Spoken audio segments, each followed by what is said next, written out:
I slid the meeting notice across the walnut table and asked the board chair who had decided my permanent donor vote could disappear at 2:14 in the morning while my husband was still on a red-eye home from Seattle. William did not even look at the paper first. He looked at me, then at the four people seated around him, with that calm founder expression he used whenever he needed a room to believe that speed was the same thing as wisdom. "Naomi," he said, in the patient tone he saved for me when he wanted my objection to sound emotional before I had even made it, "the resolution is temporary housekeeping. We are not doing this theatrically." I opened the cream packet in my hands to page 18 of the donor agreement and read the line his lawyers had hoped nobody in that room would hear out loud. "No amendment affecting donor-governed founder share voting rights may take effect without the written consent of both donors." The outside auditor, Joan Kepler, stopped turning pages. Ruth Halpern, the independent chair of the Crest Future Foundation, lowered her glasses and looked at William instead of me. For the first time since I had entered the boardroom, the room stopped following his script. 3 weeks earlier, I still thought the late-night notice was a governance mistake. I did not know it was the cleanest summary of my marriage I had ever received. The notice arrived while the house was silent enough for the refrigerator to sound like machinery from another life. William's driver had dropped him at the private hangar less than 20 minutes earlier. I knew because the bedroom curtains had flashed once with headlights and because William always called from the car if he wanted me awake when he got home. That night he did not call. At 2:14 a.m. My phone lit the ceiling with a message from the Foundation board portal. Special meeting notice. Executive Donor Authority Resolution. Attendance mandatory. I sat up before I was fully awake. The Crest Future Foundation had 3 kinds of meetings. Public meetings, which were half strategy and half theater. Operating meetings, which were boring enough to be honest. And emergency meetings, which almost always meant William had decided speed mattered more than discussion. I opened the packet and felt my stomach go cold before I finished the second page.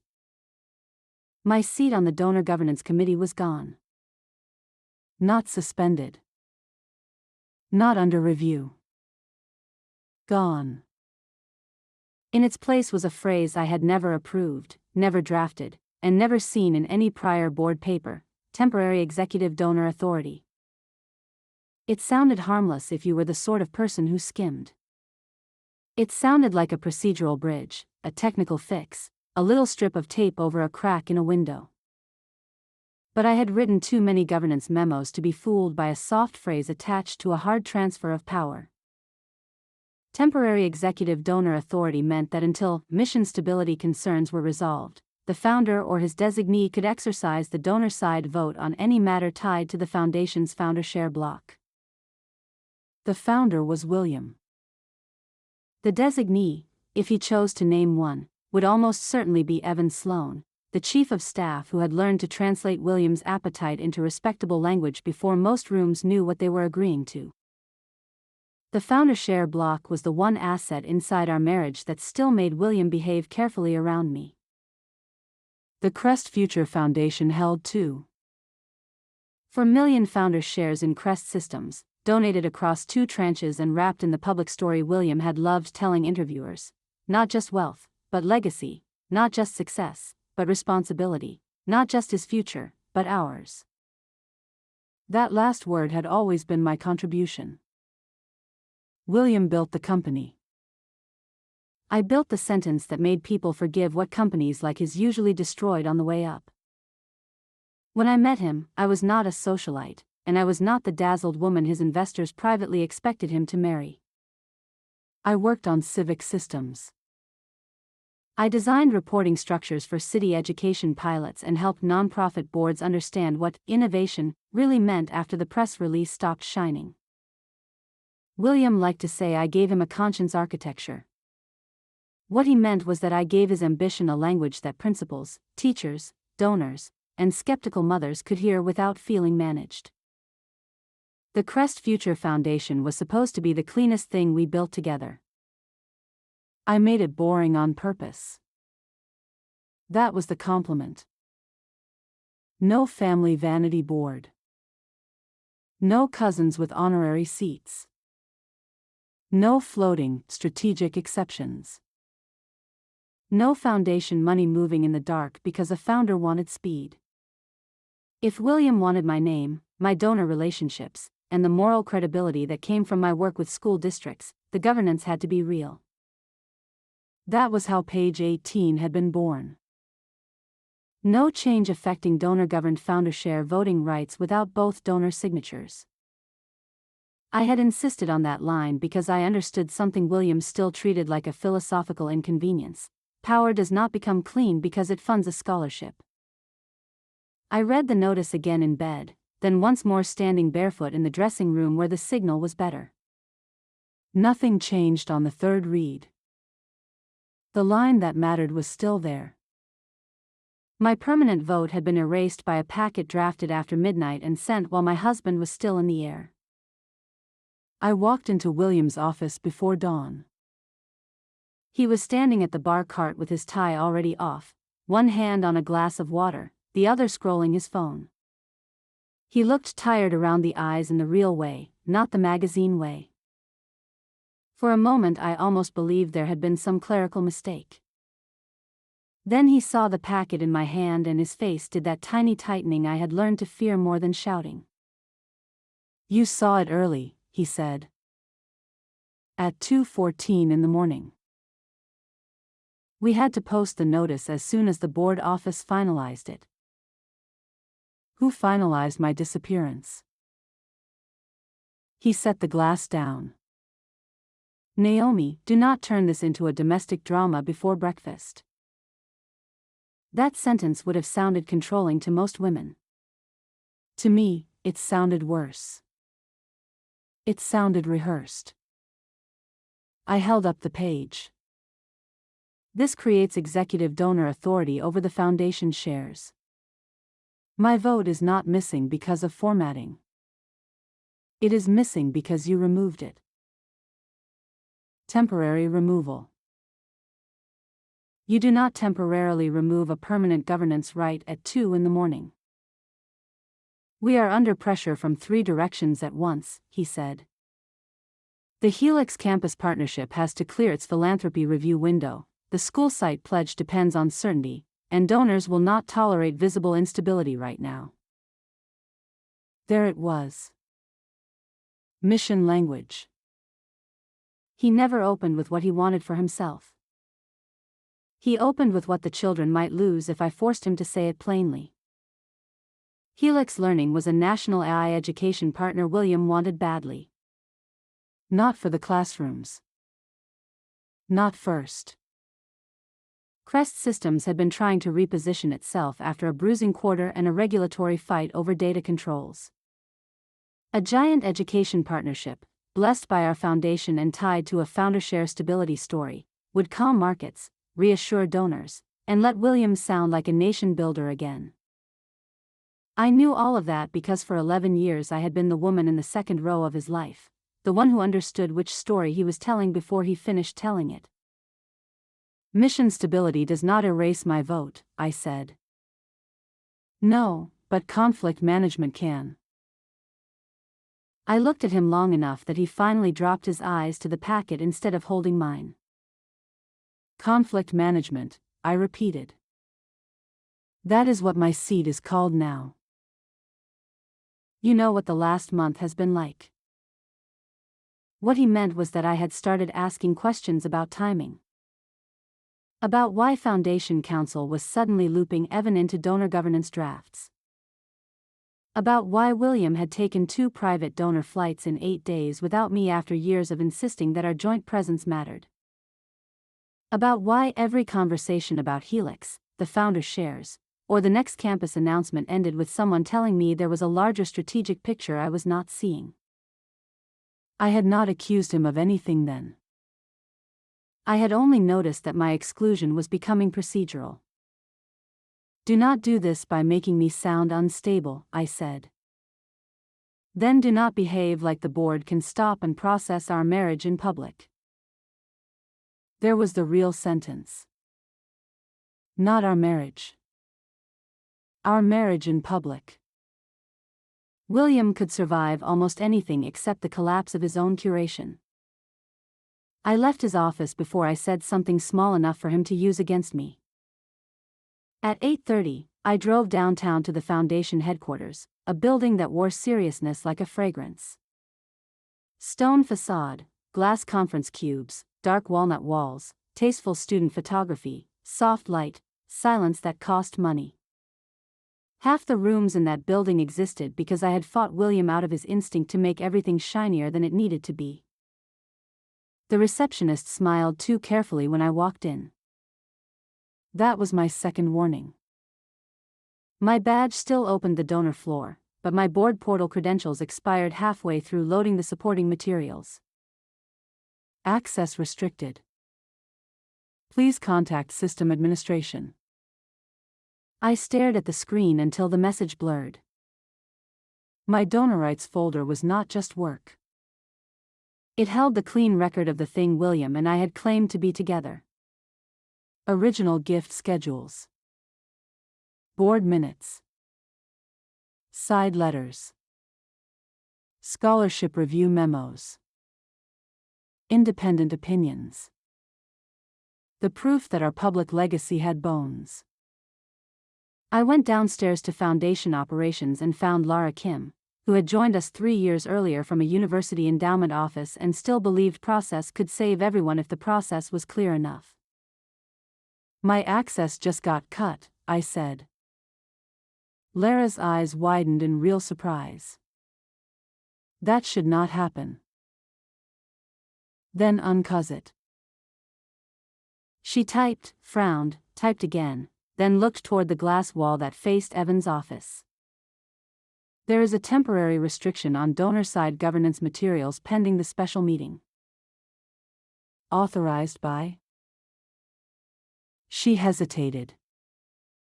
That told me enough. Evan, I said. Naomi, I really think you should speak with him directly. I laughed, but there was nothing amused in it. I am always the last person the room recommends. Evan Sloan had perfected the art of polite exclusion.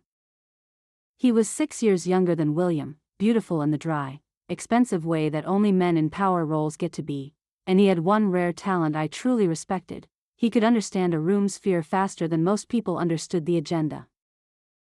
He stood when I entered, which he only did when he expected trouble. Naomi, he said warmly, as if he had not just sealed off my own archive. I was going to call you. At what hour? 2:20. His smile flickered but held. The board packet had to move quickly. Quick enough to remove my vote and my access. Only the committee materials tied to the special resolution. That is the vote. It is the process for the vote. Do not do semantics with me, Evan. He clasped his hands. William wants to keep the foundation insulated from unnecessary personal volatility. Personal volatility. That is not my phrase. Whose is it? He did not answer.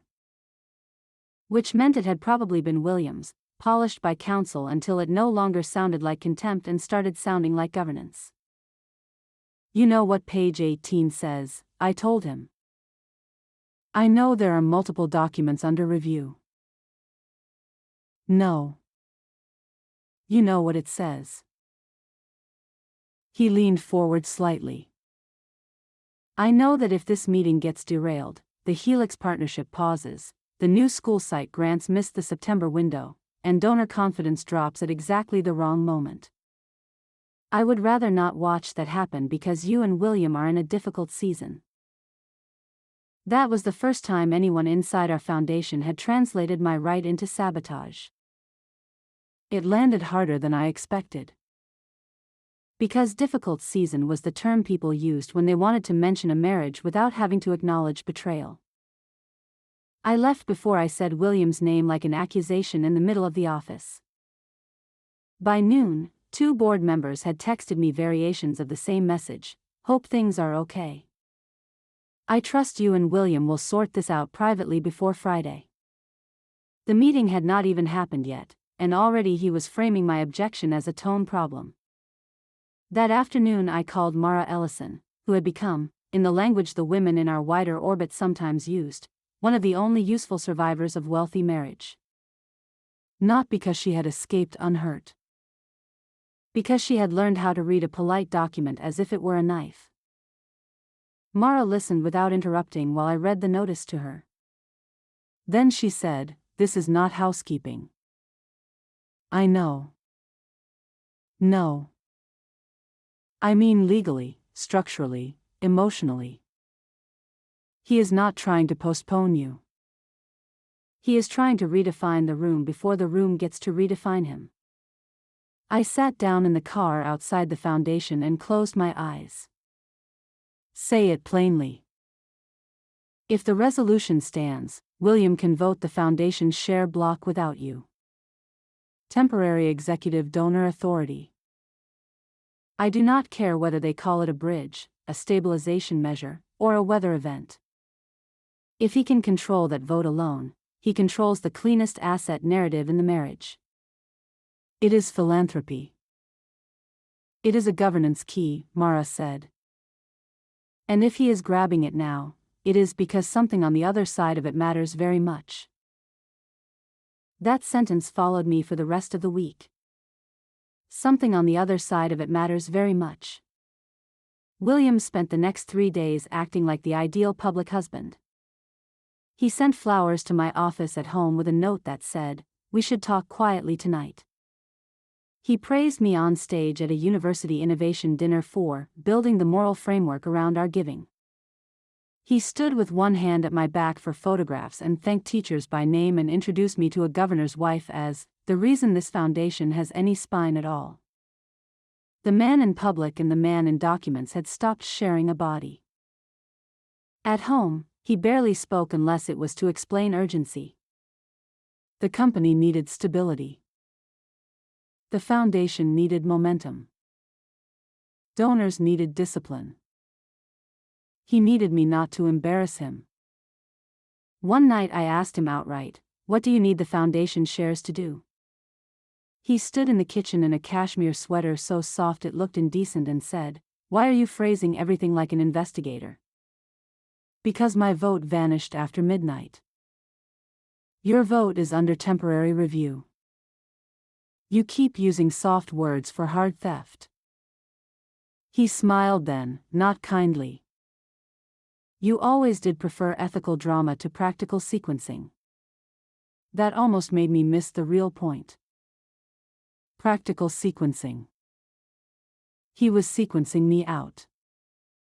The next morning, the Foundation's General Counsel sent a memo summarizing the Friday meeting. The resolution had moved from review to action. I was no longer listed as a donor governance participant.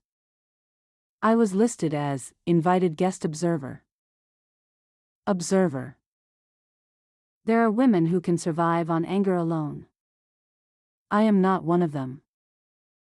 My anger sharpens me, but it cannot hold me steady unless I understand the architecture underneath it. So I stopped asking William for truth and went back to the record.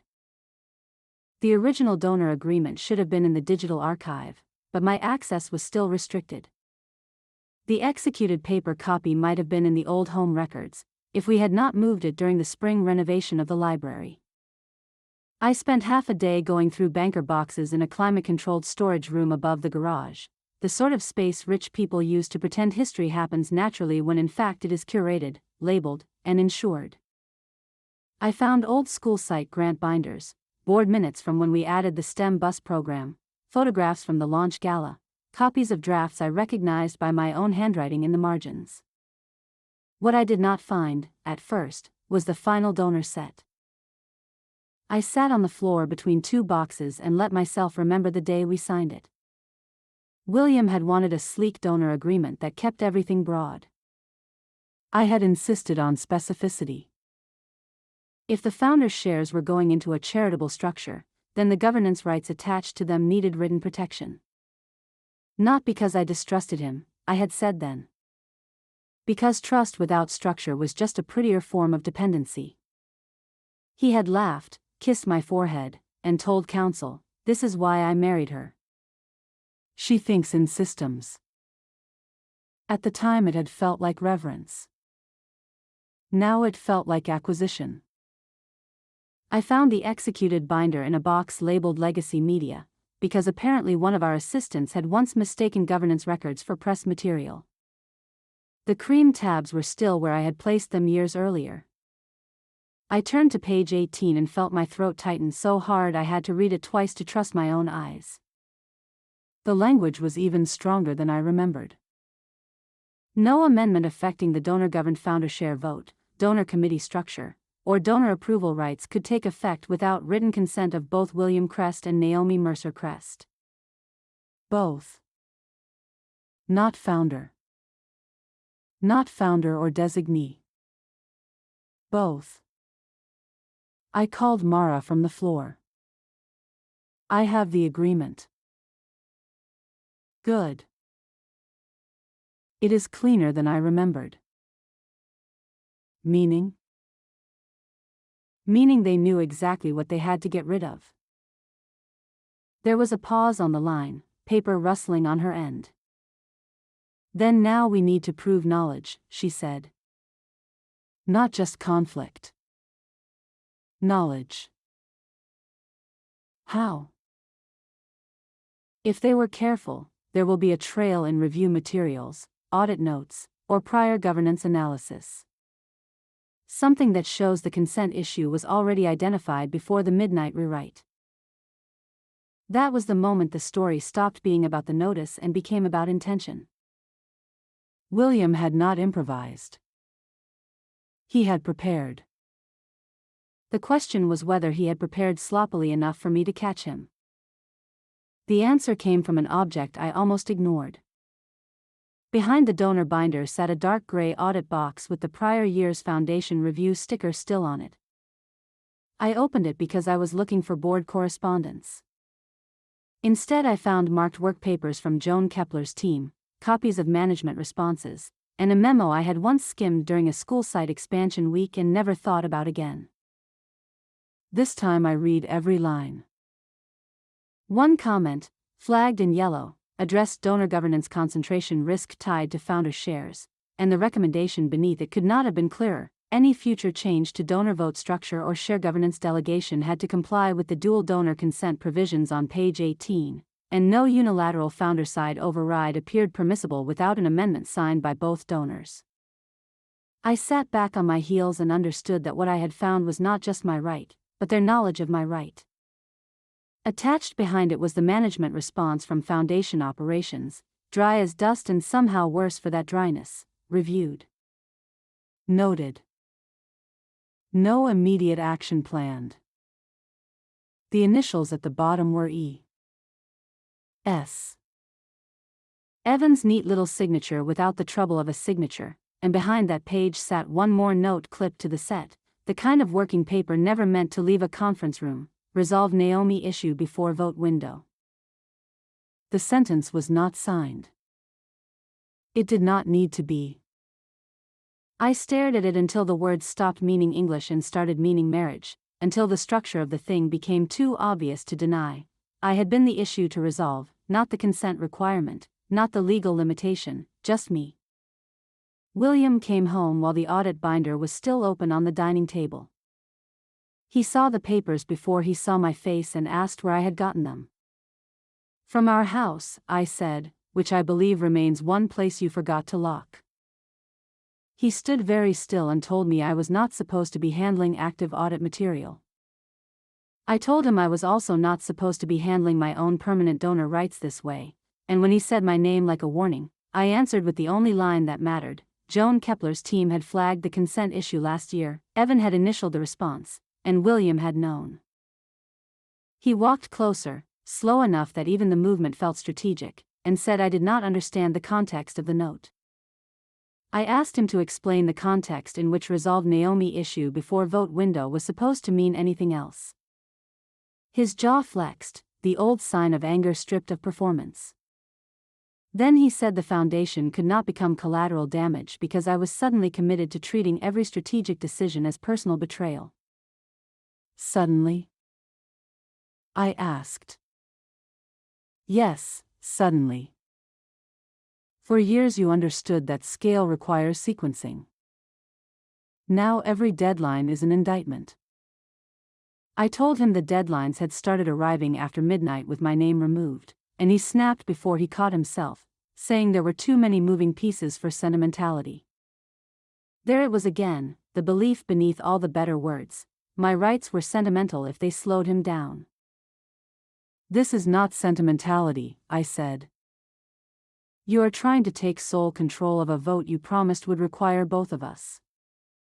He said it was to preserve the mission, and I said it was to preserve himself. He laughed softly, as if I had failed an intelligence test, then asked whether I understood what happened if Helix walked, if the schools lost the September build timeline, if donors smelled instability.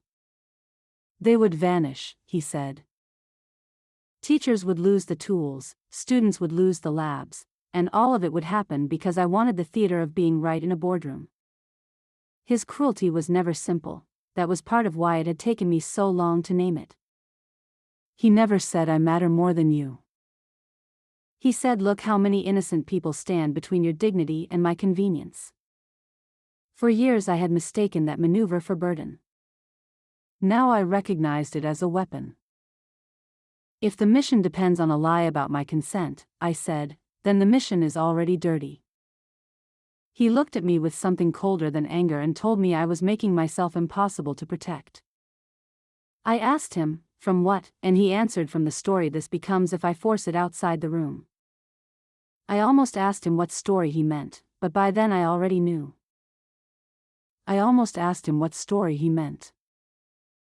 Then I realized I already knew. The unstable wife. The wounded spouse confusing governance with emotion. The woman who could not separate marital disappointment from institutional responsibility. He had been laying that groundwork all week. I gathered the donor agreement and audit pages into one folder and said, Friday will stay inside the room if the room can still read. The special meeting moved again, from Friday afternoon to Friday morning at 9, and that change told me more than any excuse could have. They were afraid. Mara called it what it was, a compression tactic. William wanted the vote before I could calm the room. I told her I did not need the room calm, only unsettled in the right way. Not emotionally, she said. Factually. So we built the cleanest sequence we could, one that would leave no space for William to turn me into atmosphere. Meeting notice first, executed donor agreement second, audit work papers third, no speeches longer than necessary, no accusations that could be dismissed as motive reading when the documents already did the work. And Naomi, Mara said before we hung up, do not ask the room to love you. Ask the room to choose whether it wants a provable governance breach in its own minutes. That advice saved me, because part of me still wanted William to look ashamed before I wanted him stopped. Shame is not a strategy. Records are. I arrived at the foundation boardroom 20 minutes early. Ruth was already there, reading in silence. She looked up when I entered, and for the first time all week I saw not politeness, but attention. You asked for 10 minutes before the vote, she said. I only need 3 if no one interrupts me. That depends on what you brought. I laid the documents in front of her without speaking. First the notice. Then page 18. Then Joan's work paper note. Ruth read more slowly than William liked people to read. That, more than independent speeches or old judicial training, was probably why he had never fully trusted her. By the time Joan entered, Ruth had not finished the audit page. I need you to verify whether this language came from your team's review, Ruth said, handing it over without preamble. Joan's expression changed almost imperceptibly, but enough. Yes, she said. This appears to be from our governance concentration review. And is the summary accurate? Joan glanced at me, then at the page again. Yes. Any change to that donor-governed share structure would have required dual donor consent under the executed agreement we reviewed. William entered just in time to hear the last line. He stopped, then smiled with professional calm. I see we are beginning with historical fragments. Ruth did not smile back. We are beginning with whether today's resolution is votable. The board members filed in one by one. A lead donor couple from Chicago. The education dean from Arizona. Evan with his tablet. William with no paper in his hands because he preferred to stand above documents until the moment he needed them to sanctify him. When everyone sat, Ruth said, before we move to the special resolution, Naomi has raised a threshold governance objection supported by executed agreement language and audit work papers. She may state it briefly. William's face did not change. Only his hand, flat on the table, tightened once. I stood because I wanted them to hear my voice from the place in the room where people usually announce truth, not pain. At 2:14 a.m. 3 weeks ago, I said, this board issued a notice removing my permanent donor vote and replacing it with executive donor authority to be exercised by William or his designee. I am objecting not as a spouse asking for courtesy, but as a donor whose written consent right has not been waived, amended, or signed away. I placed the notice in the center of the table. This is the page that erased me. Then I opened the donor agreement. And this is the page that says it could not. No one interrupted. Not even William. That was how I knew he was calculating instead of improvising. Page 18, I said, and read the sentence aloud. Then I slid Joan's workpaper note beside it. Last year, outside audit review documented the same limitation and stated that no unilateral founder-side override appeared permissible without amendment signed by both donors. There is no such amendment because I never signed one. Evan finally spoke. This is an incomplete characterization of a broader governance modernization process. I turned to him. Then produced the signed amendment. He said nothing. William leaned forward at last. Naomi is collapsing multiple process streams into one dramatic objection, he said. The foundation is managing timing, donor concentration, and a high-stakes national partnership. No one here is stealing anything from anyone. I looked at Ruth instead of him. The only drama in this room is how much of the record was expected to stay unread. The Chicago donor's wife, Marianne Bell, shifted in her chair. William, were we asked to vote a resolution you had already been told required dual donor consent? We were asked to vote a temporary control measure while broader documentation was finalized, William said smoothly. Finalized by whom? I asked. The same people who wrote, "Resolve Naomi issue before vote window," in internal governance notes. That got the room. Evan looked at me sharply. William did not move at all. I think we should be careful about stray draft language, he said. I agree, I said. That is why I brought executed language. Joan cleared her throat. From an audit governance standpoint, if the executed agreement has not been amended by both donors, we would not advise a vote that effectively transfers donor-governed authority away from one of them. Ruth folded her hands. Then the vote is not proceeding today. For a second nobody breathed.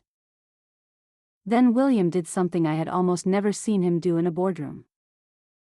He lost precision. "Ruth, with respect, that is an overcorrection. We are risking a national education expansion because Naomi has chosen to litigate marriage through governance." "No," Ruth said, quiet enough to make everyone lean in. "We are not proceeding because if what I have in front of me is accurate, then the board was asked to ratify a donor rights transfer without valid consent. That is not a marital issue. That is a board issue." He turned to Joan. "Your team knows the practical realities here." Joan did not flinch. "My team knows what we wrote." Marianne Bell looked at the notice again. Why was Naomi's access cut if this was only temporary housekeeping? No one answered fast enough. That silence was the exact moment William lost the room. Not when I read page 18. Not when Joan confirmed the warning. When the room understood that excluding me had not been a side effect. It had been the method. Ruth called a recess and stayed seated while the others stood. William came around the table toward me with the controlled fury of a man who knew witnesses still mattered. "You wanted a spectacle," he said under his breath. "No," I said. "I wanted the minutes to survive you." He stared at me for one long second, and I saw something rawer than anger there. Not grief. Not regret. Disbelief. He had not thought I would force him to meet the document instead of the story. The recess became an independent review motion. The independent review became a written standstill. No vote on the founder share block until outside counsel and audit confirmed the consent chain. My donor seat restored immediately pending review. My access reinstated before end of day. Any future governance change touching donor-governed founder shares to require written dual donor acknowledgement until the matter was resolved in settlement or superseding signed agreement. By the time the board secretary circulated the draft action note, William had gone silent in the way men like him only do when charm has become useless and rage would be expensive. I should tell you that the victory felt clean. It did not. It felt expensive, humiliating, clarifying, and late. Because when a woman finally forces the truth into a room, she does not only win the room. She also loses the fantasy that she might have been loved there. William filed for a formal separation 12 days later, not because the board action caused the marriage to fail, but because the board action made it impossible for him to keep benefiting from a version of the marriage that only existed when I stayed decorative. Settlement took months, but the most important piece was decided quickly. The foundation share block could not be treated as his clean private leverage anymore. The independent review confirmed exactly what the documents had already said. The emergency resolution should never have been noticed as votable without my consent, and the access restrictions had no defensible governance basis. The board adopted a permanent corrective amendment that did something William hated more than losing me. It slowed him down. Any future founder share governance action inside the foundation would require independent chair certification, outside counsel review, and documented donor consent. No more midnight housekeeping. No more temporary authority disappearing into momentum. The Helix partnership survived, though not in the shape William wanted. The foundation moved forward only after carving the company-facing influence away from the charitable share story he had tried to monopolize. Teachers still got their labs. Students still got their tools. The world did not end because I insisted on a sentence being true. That, more than anything, exposed his lie. He had spent a week telling me that if I defended myself, children would lose a future. What actually happened was simpler. He lost convenience. In the separation agreement, I took nothing I could not explain. I kept the Mercer Civic Fellows program under my sole governance. I took the donor archive I had built, the school partnership reporting framework that had always been mine in all but paper, and the right to name my own board for the new fund that would continue the work without William's shadow draped over every room. He kept what men like him always believe is enough. The company. The valuation. The headline. But he did not keep the clean version of himself. That stayed in the minutes. 3 months after the special meeting, I returned to the foundation headquarters once to collect the last boxes from my old office. Laura Kim helped me tape them closed. "I am sorry," she said softly.